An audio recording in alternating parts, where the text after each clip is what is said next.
You are very welcome to this webinar with me. My name is David Nolan. I am a sports scientist, a lecturer, and a researcher. And my specific area of research is around sex differences in exercise and around the female athlete. So today that's what we're going to discuss. We're going to discuss some considerations we need to have when it comes to physical preparation in camogie from the female specific side in terms of the menstrual cycle, contraceptives, and sex differences in exercise.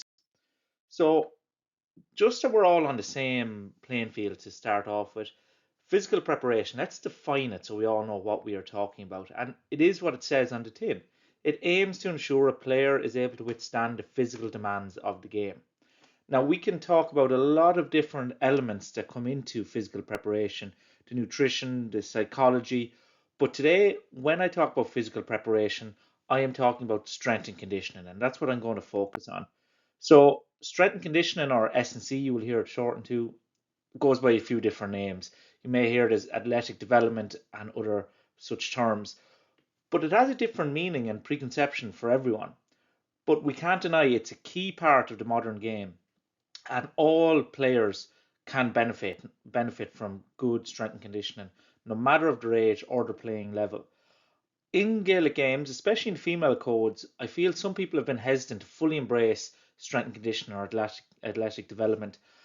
And I think this is due to a misunderstanding of why we do strength and conditioning and maybe some poor practices that have been done to date in the area of strength and conditioning.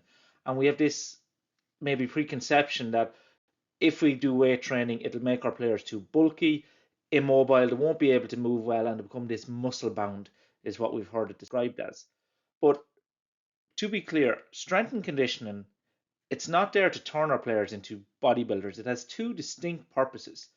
Firstly, to reduce the risk of injury. Good strength and conditioning will reduce your risk of injury so that people can train more, play matches more, and stay in the game longer and play to an older age. And secondly, to improve the performance on the pitch.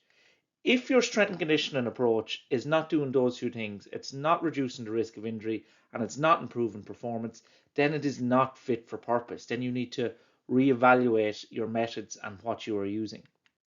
So, skill enhancement and improving the intelligence, the ability to play the game, that should be the paramount focus all the time. Strength and conditioning isn't there to take away from that. Good strength and conditioning training complements this. It complements the ability to play the game. By reducing injury risk, first and foremost, our players will train more and play more matches, increasing the amount of hours they're actually in the game, and this will increase their skill level. And then also, if we increase the strength and the power of our players, well, then they can run faster, jump higher, take tackles better, strike the ball further, and their ability to express the skills of the game will be enhanced. So now that hopefully on the same playing field or on the same singing from the same hymn sheet around why we need strength and conditioning, we can start today's presentation with the key questions that I'm going to try go to. First of all, I'm going to bring you on this journey of, is male and female physiology that different? We're going to talk about the menstrual cycle and what influence that may have on performance. Then we're going to talk about contraceptives. We're going to explore the question, do males and females respond differently to exercise?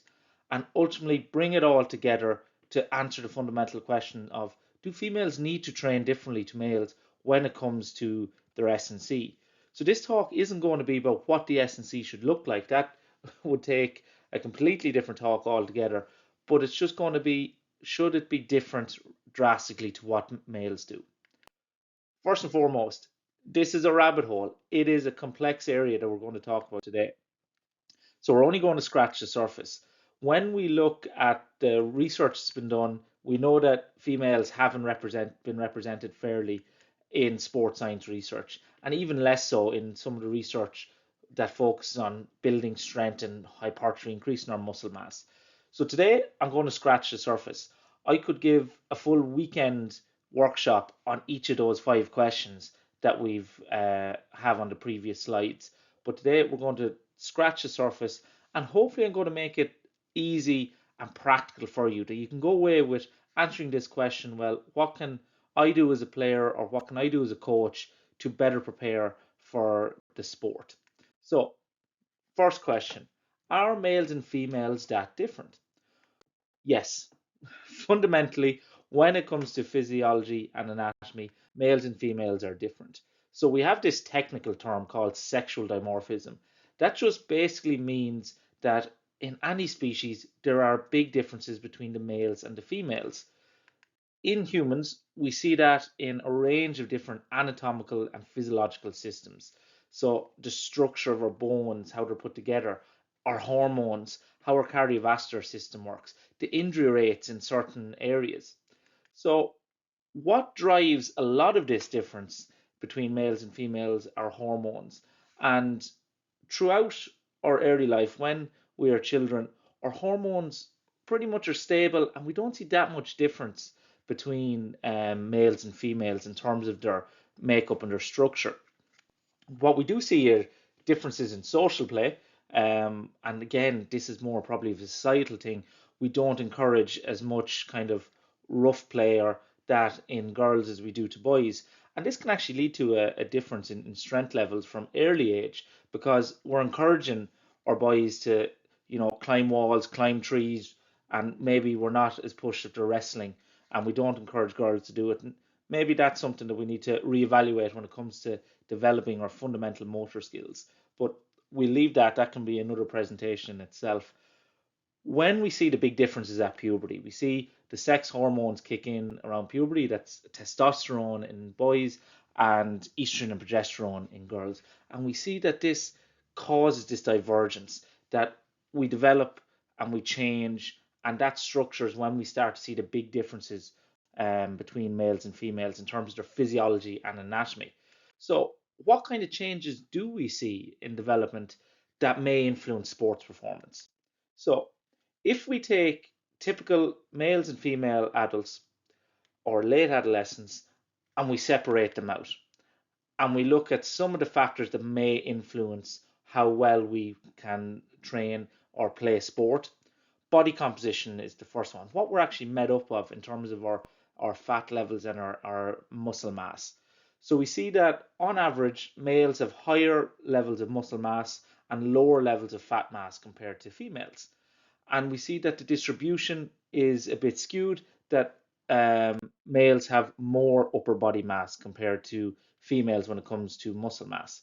We see strength levels in difference. Males on average have higher grip strength, and also we see the lower levels of leg strength in females. And this is probably primarily due just to having less muscle mass on average, will lead to a lower level of muscle strength.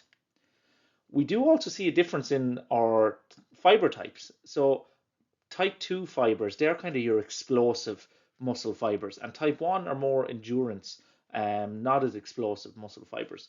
And we see that males have a higher ratio of type 2 to type 1 fibers on average compared to females. And this may lead to a better ability in explosive movements. Males have longer and stronger bones, and the same with tendons. We see male have higher tendon forces and strength in their tendons compared to females. And we see a difference in respiratory function when it comes to stuff like VO2 max, how well we're able to use oxygen through during exercise. And same with cardiovascular function. We see the higher ability of the heart to pump blood and a higher concentration of hemoglobin in the blood in the blood. And this leads to what they coin as a theoretical male advantage in sport. I personally don't like the term advantage because, again, it's just difference. Because males compete against males and females compete against females in both sports. So comparing the sexes like that, there is no real value to it other than fundamentally understanding that there are differences, that these differences in our physiological and anatomical systems lead to a difference in our ability to express certain skills in certain sports. So, what that means is, on average, there are distinct differences, sex based differences, in the anatomical and physiological systems, which have a significant influence on sport and performance. So why am I saying all this? Why am I comparing males and females like this? We just want to know how to compare our females. And I'm sitting here saying, well, males can jump higher, run faster on average. And it's somewhat condescending, I would say. The reason that I want to highlight that, that's the first question we have to ask ourselves. And this when we are trying to think about how to best serve our female players, we think, well, if there are such significant differences between males and females in their physiology, in their structure, well, then it's not unreasonable for us to think that, well, maybe we need differences in how we approach physical preparation for females versus males. If we're just using the same methods that we've used to train men for decades and we're applying it to women, well, are we missing out on something? Are we missing a trick? Are we not fully supporting the uniqueness and the differences that some of our camogie players are showing us or have? And that's what should be going on in your head at the moment. So that's why I present, to show that there is a difference, so that we can consider this. That's question number one. Are males and females different? Yes. So maybe we might need a difference in how we approach physical preparation. Maybe. We will see. When we talk about the differences in males and females, one of the big things that come up is the endocrinology, the hormones, and female sex hormones specifically. And probably the most common question we get around this is, does the menstrual cycle impact performance? Is it something I need to consider either as a player or as a coach when I'm going about designing training sessions, designing gym sessions, or athletic development sessions? So, first of all, foremost, the menstrual cycle. It's a term we use to describe this sequence of events that occur within the female body that prepares for the possibility of pregnancy each month. So an average menstrual cycle lasts 28 days. However, it varies hugely between individuals. What we would class as normal in terms of a clinical range is anywhere from 21 to 35 days would be normal length. And it varies. Some months the cycle can be longer, other months it can be shorter within the same person. But we have this just fluctuation of estrogen and progesterone are the main two hormones, and we see that they fluctuate up and down across the month as the follicle develops and the egg is released, and then when the egg is not fertilized, we see then the period happens and the endometrium or the lining of the uterus is shed during the period. Now, we won't go too far into the physiology of the menstrual cycle. We don't need to know it. We don't need to be endocrinologists. During the menstrual cycle, what we need to understand is there's two probably major hormones at play, estrogen and progesterone. And we can divide the menstrual cycle roughly into three phases. The first phase, which day zero is the first day of the period. So the early phase, which is during the period, during menses, and the early follicular phase, maybe up to around, day 9, 10 on average. We have low levels of both estrogen and progesterone. In the middle phase, around ovulation, we see estrogen levels rise, but progesterone levels are still low. So we have a few days in the middle of the menstrual cycle where estrogen levels are high and progesterone levels are low. And then as we go into the final phase, approaching the period, we see the levels of estrogen and progesterone are high. So why does that make a difference? That's what you need to remember. We have different ratio and different levels of hormones throughout the menstrual cycle. And this leads to the theory that some people say we should train differently or can have a big impact on your performance. So what influence does the menstrual cycle have on how we perform? So you will hear this idea put about, and it's very common on social media and in other places. People put forward this idea that in the first half of the menstrual cycle, your estrogen levels are going to be high, your progesterone levels are low, and in this follicular phase, you're probably more anabolic. You're better able to recover from exercise, you're stronger, more powerful, you feel more energized.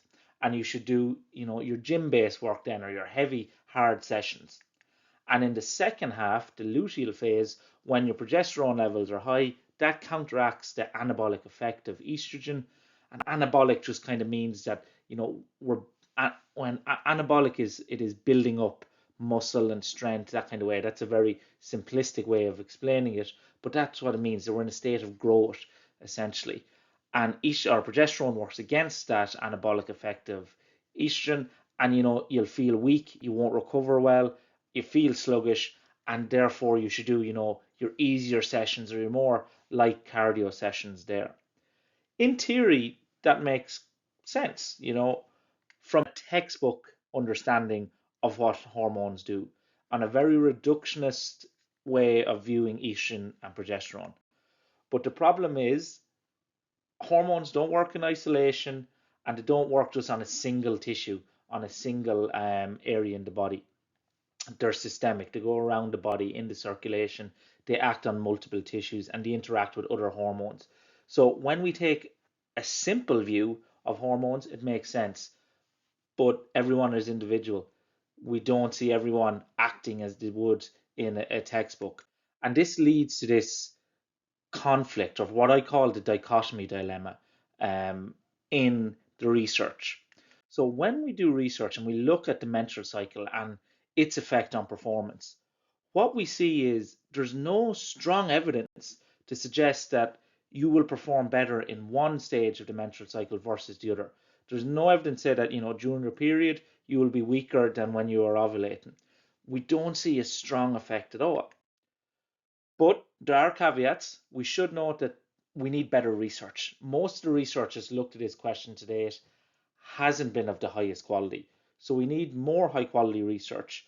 And we may change our opinion on this, but as it stands, you cannot confidently say that the menstrual cycle phase impacts performance.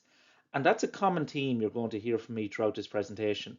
This idea of, I'm not going to give you concrete blanket statements, because we can't. There's much we don't know and we need to figure out still. But while that might not be overly useful, what I hope it does do is give you a bit more of a bullshit radar, that you're able to pick up, well, how come that person on social media or this coach here that I'm listening to is so confident in saying that the menstrual cycle affects the performance and you should train this way and that way? Again, you should be aware that if anyone is talking that confidently about this area, they're probably just not knowledgeable in the research and don't appreciate the complexity of this area. Now, it's objective. When we look at objective markers, we're testing people in the lab, we don't see this the menstrual cycle having a big effect. When we actually go and interview though and talk to athletes and we get the lived experience, we see that a large proportion of individuals perceive that the menstrual cycle does impact their performance. So they're saying, I get all these symptoms in around my period or at certain stage of my menstrual cycle, and I do feel a difference in how I'm able to perform at one phase versus the other. But this is highly variable on what we call both an intra and an inter-individual basis. And what that means, inter-individual is between people and intra-individual is within the one person. So what that basically means is the range of symptoms that are reported vary. Some people report a lot of symptoms, some people report no symptoms associated with their menstrual cycle.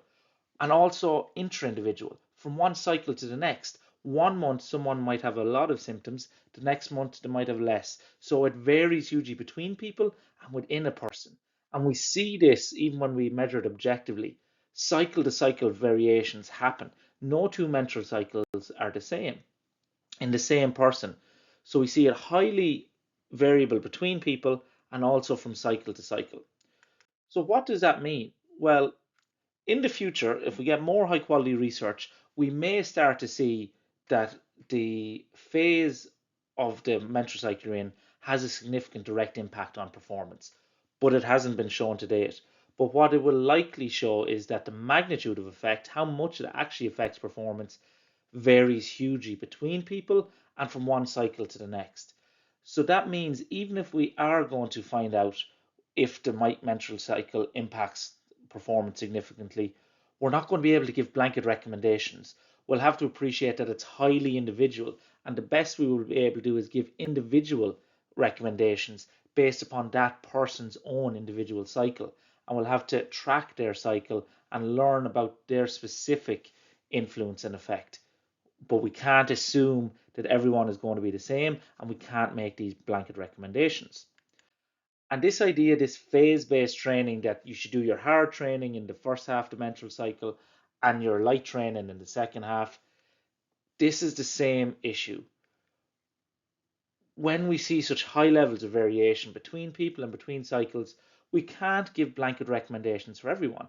We can't say that just because you're a woman, this is what your hormones are probably doing, this is how you should train, this is how you are going to feel. We can't make that assumption. We have to understand that everyone is different and it will be varying all the time between people and from one menstrual cycle to the next. So just because your hormones are probably fluctuating and fluctuating to a very different level in different individuals, we shouldn't view that as, oh, well, you're in the follicular phase, estrogen must be high, therefore you should be strong. We just can't expect that. We need more research in this area. But if we are ever to see that phase-based training is more effective than traditional training, it's probably going to be very variable. At present, you cannot say that phase-based training is a better way for women to train than just traditional linear training or normal training. You cannot say that with confidence based on science at the moment. And again, I'm going to appeal to authority, take a quote from someone else to make myself sound smarter. So, Professor Elliot Sale, a colleague of mine I've been lucky enough to collaborate with on some research before, would be one of the world leading experts in this area. And I suggest that you just Google her name, listen to podcasts she's been on, but she will soundly say there are currently no fit for purpose, science based guidelines of how we should prescribe training or nutrition based on the phases of the menstrual cycle. We just don't know enough yet. So if you hear someone saying this is how you should train based on your menstrual cycle, or this is how you should eat based on your menstrual cycle, I would be having some red flags go up for me personally. So you should be very wary of people saying that and giving blanket recommendations and not giving many caveats. What about hormonal contraceptives? And are they something you should be considering? Well, 40 to 50% plus of female athletes use hormonal contraceptives. We saw this in some research we've done ourselves. So it's not just about the menstrual cycle. We have to consider, well, half our athletes are not having a normal menstrual cycle. They're using some form of hormonal contraceptive. And there's plenty of different contraceptives people can be using. They could be using the patch, the injection, pardon me, the implant, an IUD. The oral contraceptive is the most common one you would see, also known as the pill or the vaginal ring. There are a lot of different ones people can be using, and the potential effects that they will have from them will vary from one form of contraceptive to the other. I'm going to talk just about oral contraceptives, so the pill, as it's the most common one used. And like this idea of contraceptives could be a whole talk in itself. So a normal menstrual cycle or someone who is naturally menstruating, not using hormonal contraceptives, will have this top graph, this monthly fluctuation in estrogen and progesterone levels.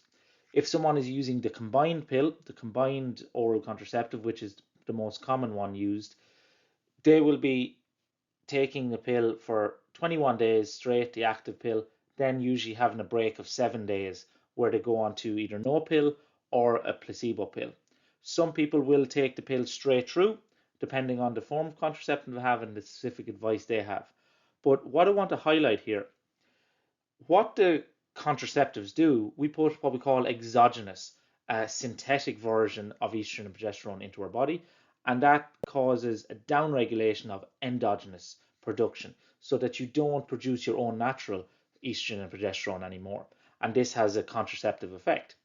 But when you come off for your pill free days, you will experience a bleed usually. And this can often, people think this is having a period. This is not a period. This is what we call a withdrawal bleed, and it is due to coming off the exogenous or synthetic estrogen progesterone that you're consuming in the pill. That should not be considered as having a period or as a menstrual bleed.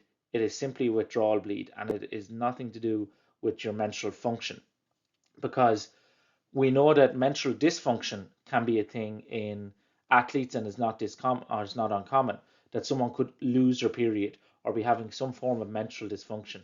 And this could be down to, training too much, being too stressed, not eating enough, having what we call energy deficiency, just not consuming enough calories for the amount of training you're doing, and a loss or sudden appearance of dysfunction in the menstrual cycle can be a warning sign of that. If you are taking the contraceptives and having withdrawal bleed, you can very easily think, well, I must be fine because I have a period every month. It's not. The contraceptive potentially could be masking an underlying menstrual dysfunction. So you can't just assume that because you have a withdrawal bleed that there's no issue whatsoever. So it's just something to be aware of. What effect do contraceptives have on performance? Well, when we look at just acute performance, we see that there's not a whole lot of difference between someone who is on contraceptives versus naturally menstruating when it comes to their ability to perform exercise. There may be a slight trivial negative impact of using contraceptives, but when we talk about it practically, we have to understand that people take contraceptives for numerous different reasons other than contraception. People may take it to deal with PMS symptoms. People, for example, I know Kirsty would talk about rowers who want more control, that to be out on the water for hours. So it's easier for them to control if and when they have a bleed by using contraceptives. And people use contraceptives for a multitude of reasons. So, say for example, if someone was on contraceptives because they have crippling PMS symptoms, say they have bad cramping and they would be out of action for a few days every month with bad PMS symptoms, but by using contraceptives, they don't experience these symptoms, so they can still keep training through that couple of days where they usually wouldn't be training whatsoever. Well, in that person, their performance is probably benefited by being on contraceptives because it counteracts the level of side effects that they get from their menstrual cycle normally. So, from a practical perspective, we're not in a place to say whether or not you should be on oral contraceptives if performance is your goal. There's probably not a whole lot of difference on a meaningful level. So, when exercise performance is a priority, individualized approach might be more appropriate. We can't make a blanket recommendation saying you should or you shouldn't be on contraceptives. It's very individual, and we should also appreciate our scope of practice here as coaches and sports practitioners in terms of is it our place to make that kind of recommendation to someone? That is very personal to someone, and it's a discussion for that person to have with their own medical professional. So what we do see is those who do use contraceptives, doesn't seem to be a big difference, or doesn't seem to be any difference in their ability to perform on the days they're taking the pill versus the days they're not taking the pill. So again, when it comes to contraceptives, there needs to be more research. We need more long-term research, but we shouldn't be making any recommendations that you need to train differently or need to do anything differently if you are taking contraceptives. And we hear some people say, "Oh, they're not good for you," or they you won't perform as well because you're not being able to take advantage of the phase-based training. Um, no evidence to support that kind of stuff. There's no recommendations we need to make when it comes to exercise performance. So that's the menstrual cycle, phase-based training, contraceptives. That brings us to the question, well, do males and females respond differently to exercise? Because we've already looked at males and females are very different. Some of those differences are driven by the hormones. So we've looked at the idea of, well, do we need to adjust how we approach our physical preparation based on the menstrual cycle, based on if they're taking contraceptives? And the answer pretty much is no. So if we know they're very different, but we don't probably need to adjust at a group level based on the menstrual cycle or contraceptives, we just need to take an individualized approach. Do males and females respond differently to exercise then? Are the methods that we've used with males for decades effective with females? Maybe there might be a slight difference in how people respond to exercise. But again, it's slight. Strength. When we look at any research studies that have compared males and females, we see that men and women actually respond to resistance training in a similar way. They're able to increase their strength and muscle mass at a similar level, relatively. Now we know that females have lower levels of strength and muscle mass on average at baseline.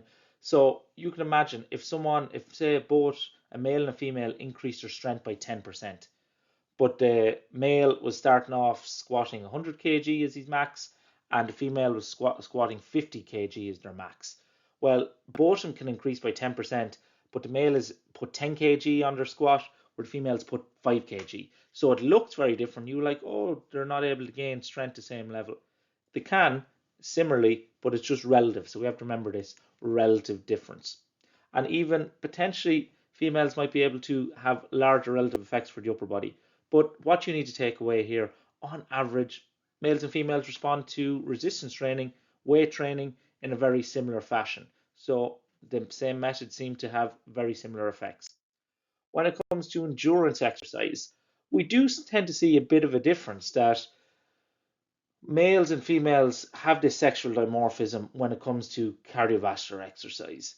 And what we tend to see is if we give males and females the same level of training, the same dose, so the same amount of runs, intensity, males seem to increase their VO2 max a little bit better than females with the same training dose. But again, is that hugely relevant? We don't understand exactly why it is, but is that hugely relevant? So we're probably like my friend Chip here, and we're starting to think that, okay, you've said males and females are different, but then you said we don't probably need to adjust stuff around the menstrual cycle or the hormonal contraceptives. We can't make any blanket recommendations there. And males and females respond pretty similarly to exercise with a few minor differences here and there. So what do we do? Do we need to have a difference? Does that slight difference in adaptation mean that we need to train them differently? Well, something I want us to appreciate that when we do these studies and we look at differences between males and females, they're average differences. We have to remember that we're not dealing with the average person usually. Who is the most average person you can think of? So we appreciate there's a huge variance. And these studies, I think, highlighted really well. So this looks like an intimidating graph, but basically every bar you see on this graph that goes up or down is how someone responded to training. If their bar went down, they got worse in terms of muscle size, how much they increased their muscle size after nearly 6 months of weight training. If the bar went up, that's how much they increased their muscle size in terms of percentage. But more interestingly, the grey bars are females, the black bars are males. So what do you notice? You notice, well, some of the people who increased their muscle size the most, the highest responders to this, were female. And some of the lowest responders were male, but also there was low respond females and high respond males. Most people though were in the middle, and that is what being average is most people.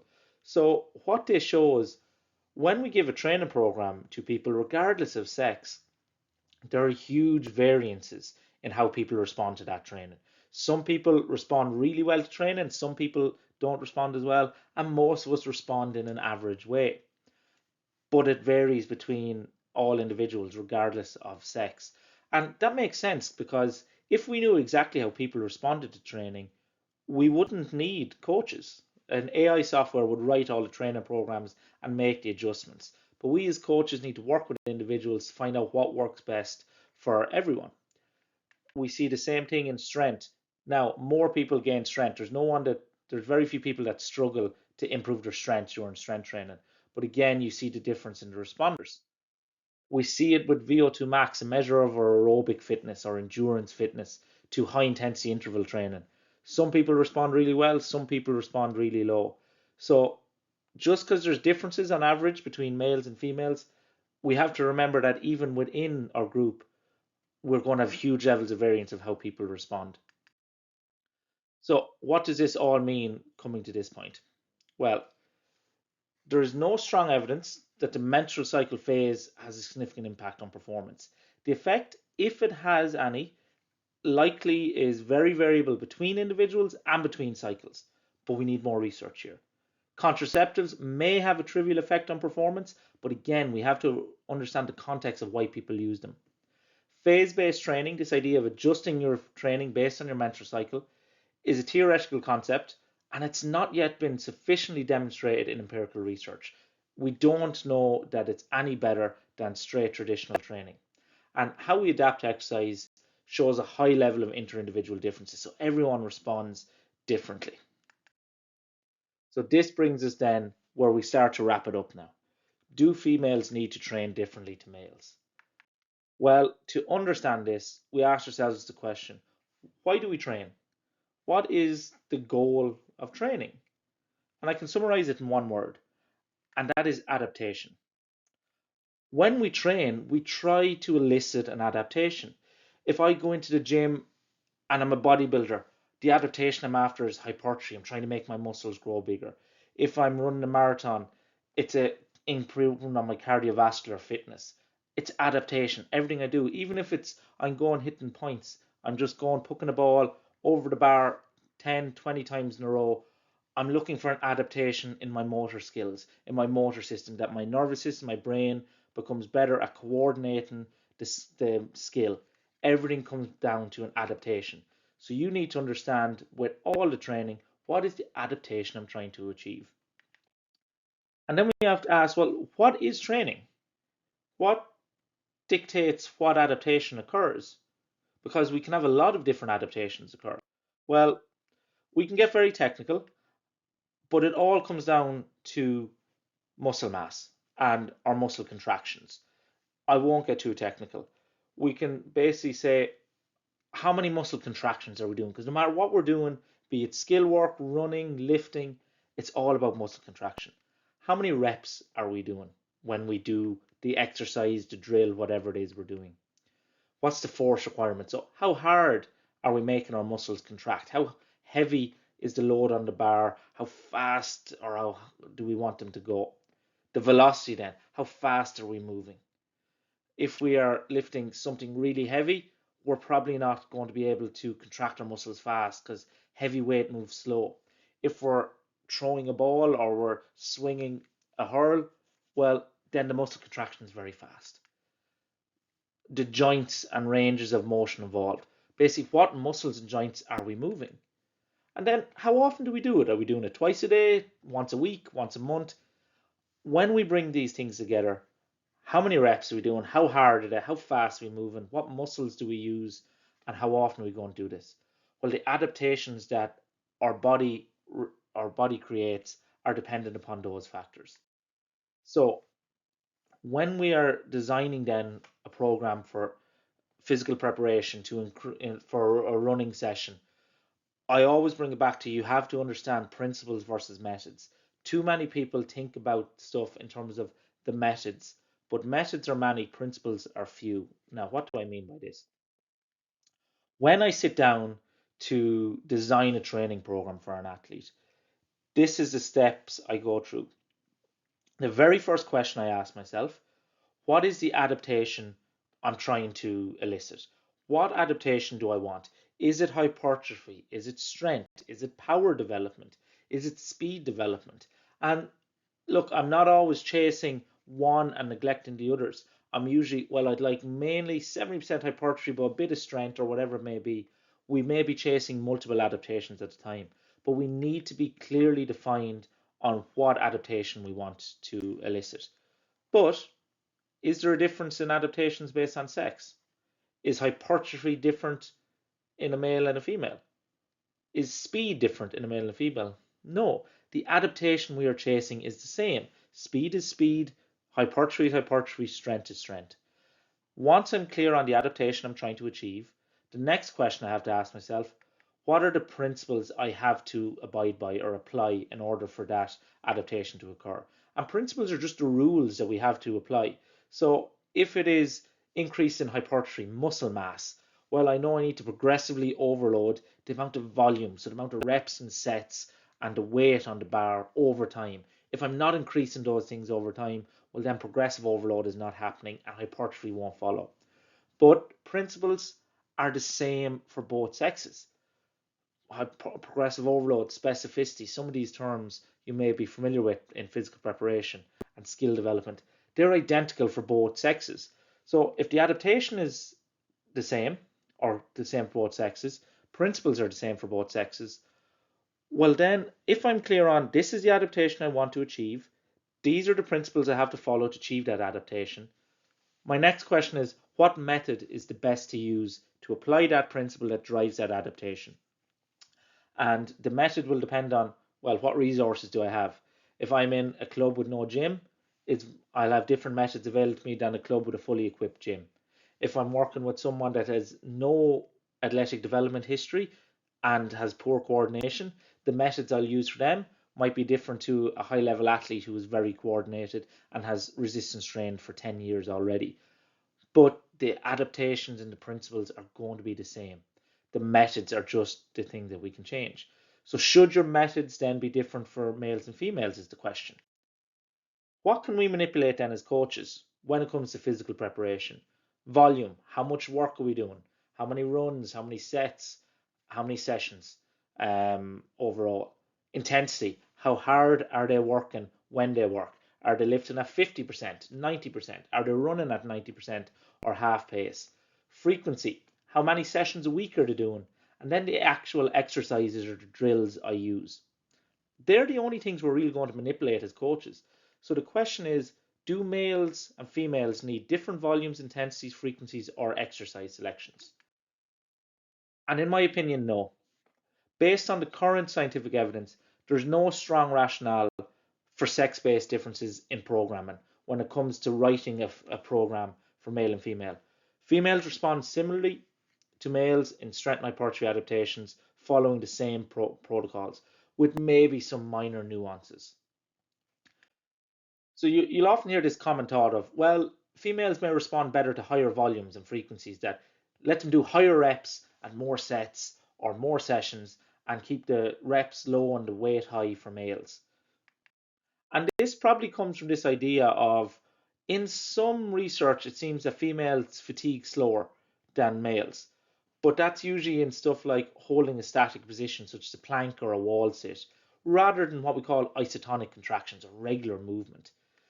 So the same differences in recoverability are not observed. So when you put males and females through similar resistance training sessions, they recover pretty much similar afterwards.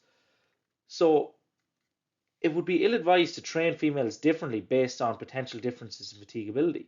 Because again, the adaptation is the adaptation. Just because you're good at doing high reps doesn't mean that that's what you need. If I'm looking to increase your maximal strength, as in the amount of reps or the amount of weight you can lift in one hard rep, well, then I probably want to train you in the kind of 1 to 5 rep range. Just because you're good at doing 20 to 30 reps doesn't mean that that's what you should do to get better at the 1 to 5. And we need to understand in a lot of these cases, is the difference in sex or is it the absolute load? In terms of if you're able to hold a plank longer or a wall sit longer, is it because female muscle is that much different that they fatigue better?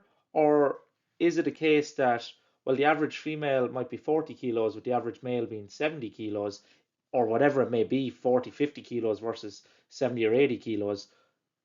Well, the male has a higher absolute load on their body in that position. So all the time it comes down to, is it a difference in the physiology between the sexes or is it a difference in the absolute load? Frequency is the other thing. There's no strong evidence to say that women need more sessions per week compared to men or less sessions.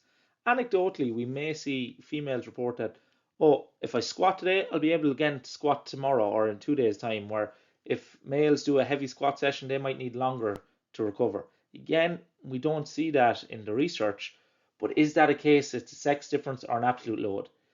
If females are just, say, because they have a lower level of relative or absolute strength, there's a difference between squatting 50, 60 kilos for reps versus squatting 120, 130 kilograms for the same amount of reps and sets. They will have a different global fatigue on the system. So no real difference probably there. We can't make a strong argument for why it should be different. So the last thing that you can manipulate is, well, maybe do females need to use different exercises compared to men?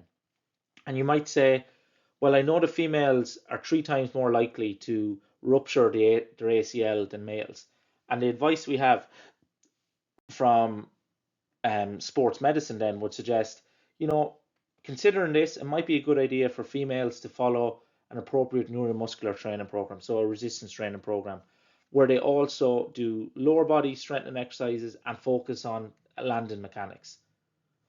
Well, while that is good advice for female athletes, the same would be pertinent for males also. It's good advice for both sexes.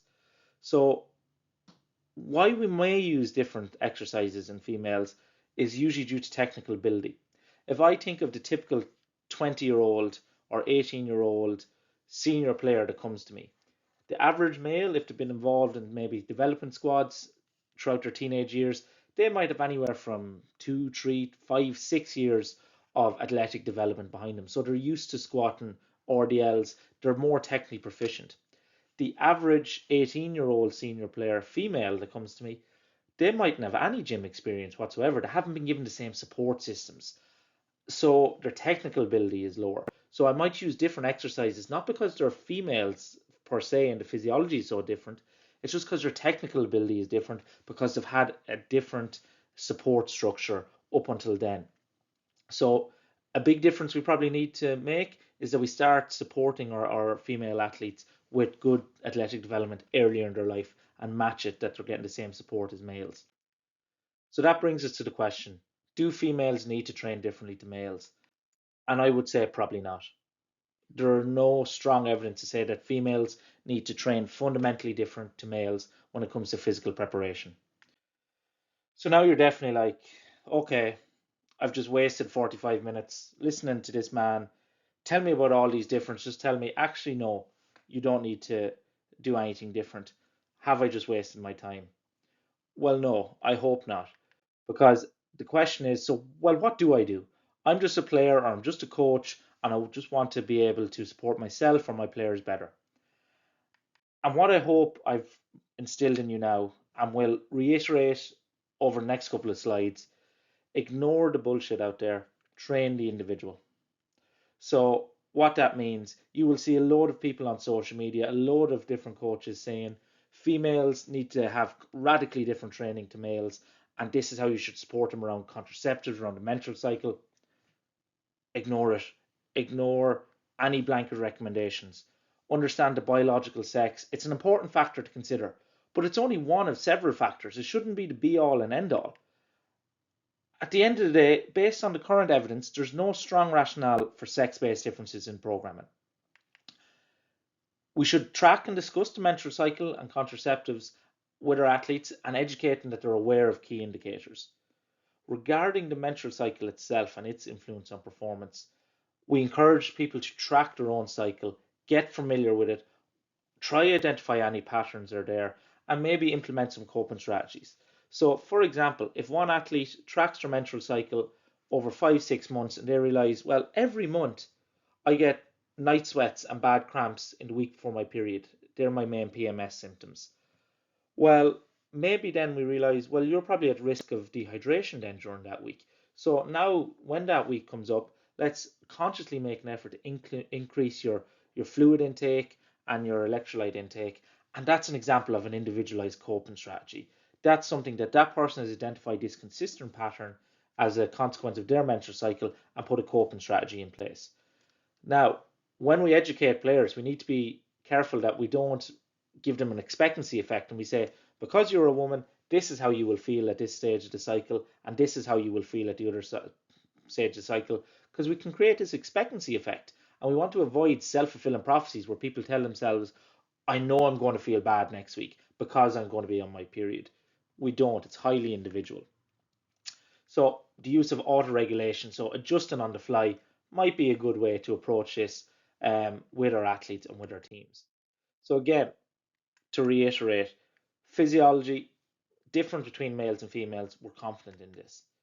We do see a difference in the ability of performance in males and females. When it comes to the menstrual cycle, no strong evidence to support that the menstrual cycle phase impacts exercise performance. The studies, though, are weak to moderate. We need more high quality research. We can just recommend track your own individual data, try identify patterns, and implement appropriate coping strategies. Same with contraceptives. Track how you respond to contraceptives and implement some coping strategies because we do see a high level of reported side effects from contraceptive use as well. When it comes to designing programs and training plans, we may see some minor nuances between males and females, but again, based on the current scientific evidence, there's no strong reason why males and females need to train drastically different, if differently at all. And when it comes to this idea of phase-based training, adjusting your training based upon your menstrual cycle. In theory, it's plausible. Experiment with it if you want on an individual level, but there's no current evidence-based guidelines for how you should do phase-based training or to show that it's superior to traditional training. So wrapping it all up, supporting the player, once again repeating myself, but these are the important messages. Even if you just screenshot this slide, these are the key takeaways I want you to have from this webinar. What can we do? We should not be making blanket recommendations to women. However, we can make a recommendation to a woman on an individual basis. So what key points should you remember that you can implement that will better support our Camogie players? Number one, we recognize that male and female physiology is significantly different, but this does not necessarily mean that we need to have differences in physical preparation. We remember that we are preparing Camogie players to play Camogie. Therefore, when we design programs, we base our adaptations on what we want to achieve, and the goal of the adaptation should be based on the demands of the sport, not on sex. Just because females might respond better to one style of physical preparation or one style of exercise, that doesn't mean that that's what we should do. We should base on the principles of training are the same for males and females, and it's based upon what we want them to be able to do in the game. We should educate our players on the menstrual cycle. They should be aware of signs of menstrual dysfunction. And we need to foster an environment that our players are comfortable to discuss their menstrual cycle with us if they wish. And we give them the skills that if they want to understand their own menstrual cycle better, they can do that.